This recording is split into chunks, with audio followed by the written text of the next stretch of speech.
আসসালামু আলাইকুম। এখন শুনবেন সংবাদ শিরোনাম। ইসরায়েল যুক্তরাষ্ট্রের যৌথ হামলার জেরে অনেকটাই যোগাযোগ বিচ্ছিন্ন ইরান।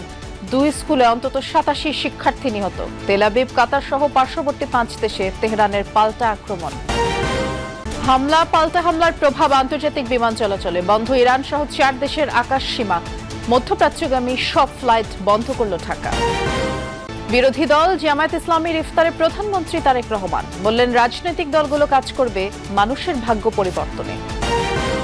রাজনৈতিক তর্ক বিতর্কের মাধ্যমে সংসদ হবে প্রাণবন্ত। এনসিপির বর্ষপূর্তির ইফতার আয়োজনে আশা স্বরাষ্ট্রমন্ত্রীর। এতক্ষণ শুনছিলেন সংবাদ শিরোনাম, এবার বিস্তারিত।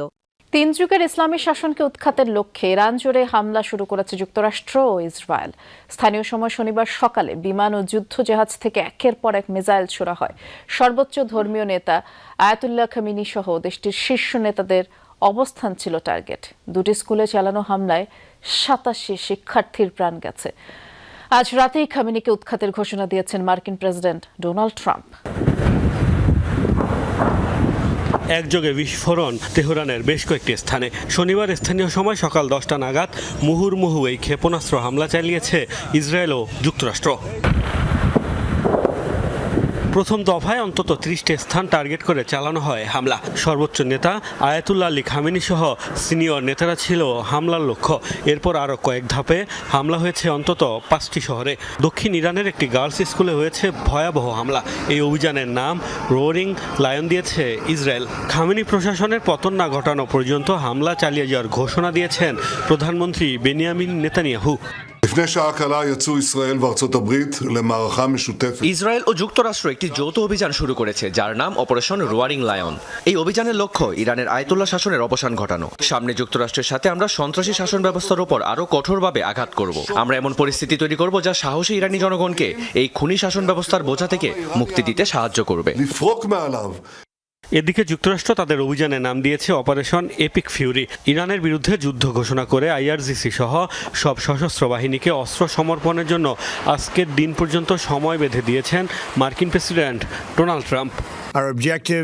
ইসলামিক রেভলিউশনারি গার্ডের সদস্যদের, সশস্ত্র বাহিনী এবং সব পুলিশ সদস্যদের উদ্দেশ্যে বলছি, আজ রাতেই আপনারা অস্ত্র সমর্পণ করুন, নয়তো নিশ্চিত মৃত্যুর মুখোমুখি হবেন। ইরানের জনগণকে বলছি, আজ রাতেই আপনারা স্বাধীনতা পাবেন।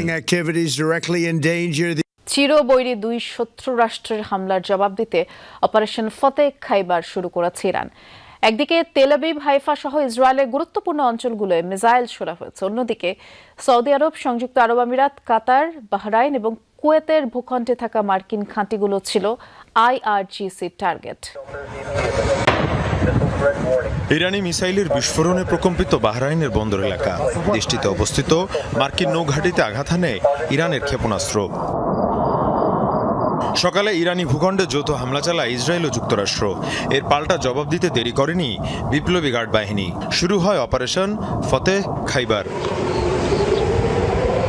প্রথমে ইসরায়েলি ভূখণ্ড লক্ষ্য করে ছোড়া হয় একের পর এক মিসাইল। টার্গেট করা হয় রাজধানী তেল আবিবের পাশাপাশি হাইফা সহ গুরুত্বপূর্ণ এলাকা। আতঙ্কে বম্ব শেল্টারের দিকে ছুটতে থাকে ইসরায়েলিরা। তবে এরপরই ছিল ইরানি সামরিক বাহিনীর চমক। কোনো পূর্বাভাস না দিয়েই হামলা করা হয় ইরানকে ঘিরে থাকা আরব দেশগুলোর ভূখণ্ডে। টার্গেট করা হয় এসব দেশে থাকা মার্কিন ঘাঁটিগুলোকে। প্রথমে হামলা করা হয় কাতারে। আতঙ্কে ছড়িয়ে পড়ে মধ্যপ্রাচ্যের দেশটিতে। মোবাইল ফোনে সতর্কবার্তা পাঠিয়ে বাসিন্দাদের সামরিক ঘাঁটি থেকে যত দূরে সম্ভব নিরাপদ স্থানে অবস্থান নেওয়ার নির্দেশ জারি করা হয়। প্রতিরক্ষা মন্ত্রণালয় জানায়, প্যাট্রিয়ট ডিফেন্স সিস্টেমের মাধ্যমে ভূপাতিত করা হয়েছে ইরানের মিসাইল। অন্যদিকে মার্কিন সদর দফতর লক্ষ্য করে ইরানের মিসাইল হামলার পর জরুরি সতর্কতা জারি করে বাহরাইন।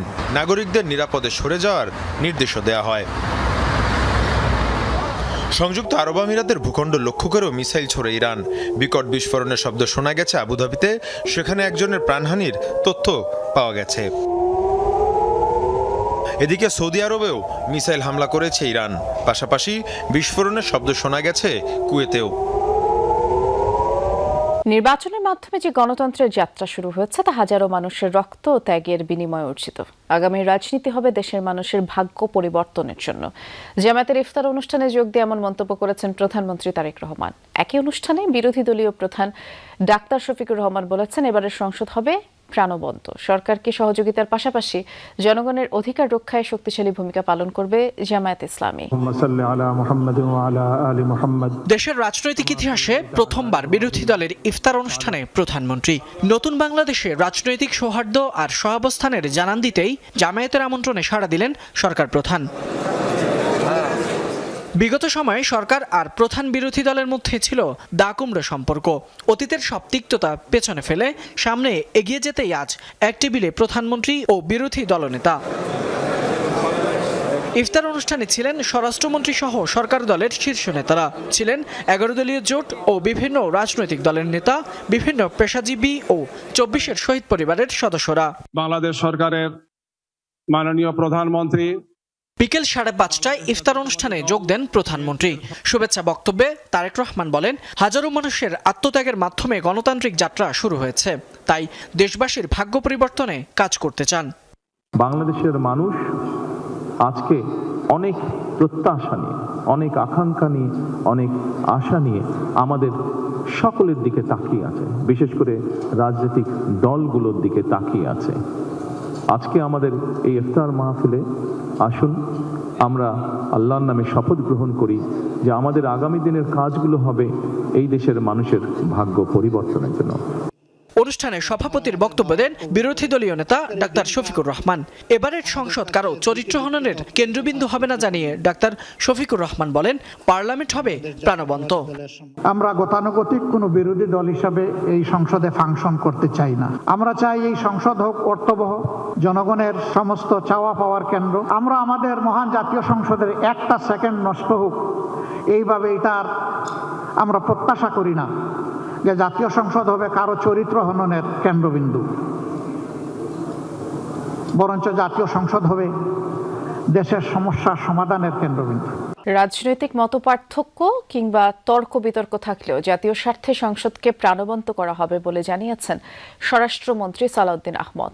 সন্ধ্যায় এনসিপির প্রতিষ্ঠাবার্ষিকী ইফতার অনুষ্ঠানে তিনি বলেছেন, জাতীয় সংসদ হবে আলোচনার কেন্দ্রবিন্দু। এ সময় এনসিপির আহ্বায়ক নাহিদ ইসলাম বলেন, ফ্যাসিবাদের বিচার না হলে যে কোনো সময় আবারও মাথাচাড়া দিয়ে উঠতে পারে স্বৈরাচার। 2025 সালের 28 ফেব্রুয়ারি আত্মপ্রকাশ ঘটে গণ অভ্যুত্থানে নেতৃত্ব দানকারী তরুণদের রাজনৈতিক দল জাতীয় নাগরিক পার্টি এনসিপির। বিপ্লব, বিকল্প, বিনির্মাণে অদম্য পথ চলার 1 বছর জাতীয় নাগরিক পার্টি এনসিপির। বর্ষপূর্তি উপলক্ষে ইফতার মাহফিলের আয়োজন। ইফতার মাহফিলে এনসিপিকে শুভকামনা জানান স্বরাষ্ট্রমন্ত্রী সালাউদ্দিন আহমদ। জাতীয় সংসদে আমাদের মধ্যে তর্ক হবে, বিতর্ক হবে, বহুমত হবে, কিন্তু জাতীয় স্বার্থে আমরা ঐক্যমতে থাকব এবং জাতীয় স্বার্থকে প্রাধান্য দিয়ে আমরা জাতীয় সংসদকে আলোচনার কেন্দ্রবিন্দুতে পরিণত করব।